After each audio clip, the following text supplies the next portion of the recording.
Bismillah walhamdulillah wassalatu wassalam ala rasulillah. Continuing in volume 2 of Riyad as-Saliheen, book number 15, the book of the remembrance of Allah. Narrated Ibn Masud radiyallahu anhu that Allah's Messenger sallallahu alaihi wasallam said, I met Ibrahim alayhi salam on the night of ascension, al-Asra, and he said to me, O Muhammad, convey my greetings to your ummah and tell them that paradise has a vast plain of pure soil and sweet water. It is a plain, leveled land. The plants grow there by uttering Subhanallah, Alhamdulillah, La ilaha illallah, and Allahu Akbar. Glory be to Allah, praise be to Allah. None has the right to be worshipped but Allah, and Allah is the greatest. At-Tirmidhi. Qi'an is the plural of qa', which means plain, leveled land that does not have any tree. Trees grow on the plain land in paradise in return for remembrance and glorification of Allah. The more one remembers Allah, the greater is the number of trees which grow on the piece of land that will be awarded to him. Narrated Abu Darda radiyallahu anhu that Allah's Messenger sallallahu alaihi wasallam said, Shall I not inform you of the best of your actions, which are the purest to your Lord, which exalt you to the high ranks, which are more efficacious than spending gold and silver in charity, and better for you than you should encounter your enemies, whom you will smite their necks, and they will smite your necks. They said, Certainly. He sallallahu alaihi wasallam said, Remembrance of Allah the Exalted. At-Tirmidhi. This hadith also tells us about the eminence of remembrance of Allah as the basis of every good deed in remembrance of Allah and expression of one's devotion and obedience to Him. Without these two, even the greatest virtue is useless and is of no value. Thus, we must always bear in mind that remembrance of Allah is superior to everything else. Narrated Sa'ad bin Abu Waqqas radiyallahu anhu that Allah's Messenger sallallahu alaihi wasallam and I went to see a woman.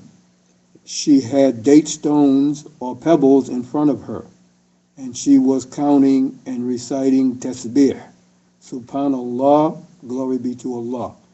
He said, Shall I not inform you of what is easier or better than this for you? You should say, Subhanallahi adada ma khalaqa fis sama' wa Subhanallahi adada ma khalaqa ما خلق في الأرض وسبحان الله عدد ما بين ذلك وسبحان الله عدد ما هو خلق والله أكبر مثل ذلك والحمد لله مثل ذلك ولا إله إلا الله مثل ذلك ولا حول ولا قوة إلا بالله مثل ذلك. Subhanallah equal to the number of what He created in the heaven, and Subhanallah equal to the number of His creatures in the earth, and Subhanallah equal to the number in between them, and Subhanallah equal to the number of those He will create.